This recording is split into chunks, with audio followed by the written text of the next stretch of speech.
Euskal selekzioen ofizialtasuna aldarrikatzen duen mendimartxak bere 13. ekitaldia egingo du abuztuaren 3-tik 10 bitartean.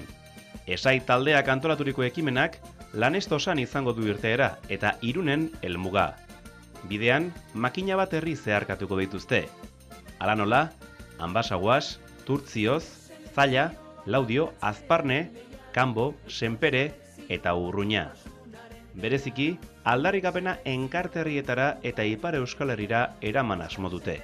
Gure lana da pasatzen garen lekuetatik hasila botatzea. Eta horregatik enkarterrian bota behar da hasila. Eta zenbait lekutan bota behar da. Eta gure esperientzia esaten digu hasi horrek, naiz eta mendi martxa kopurua txikiagoa, handiago izan, hasi horrek frutuak ematen ditula. Ibilbideari dagokionez, etapak kilometro gutxiagokoak izango dira, eta zertxobait leunagoak ere. Hori bai, berezitasun nabarmen bat izango du. Da kontrastez beteko mendi martxa bat. Nahiko gustoak gelditu gara, zeren asko zaila izaten da, gero eta zailagoa, asfalto edo gudroia edo dena delakoa esanpatzea. Eta aurten, etapa gehienetan lortu dugu. Mendiz mendi, Euskal Herriko txokoak bisitatu nahi dituenak, esaiten mendi martxan aukera izango du.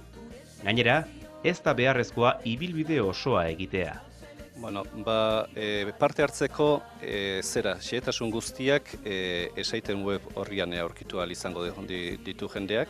Esait.org zeran aurkituko ditu ohar guztiak. 12. oso gustura geratu ziren, eta 13. are hobea izatea aurreikusten dute. Ohartu ginen jendea oso gustora geratu zala eta benetan gogoz hurrengoari ekiteko. Beraz, aurten espero dugu jende guzti horrekin kontatzea eta jende berri bat erakarriko dugulakoan gaude oraingo honetan ere.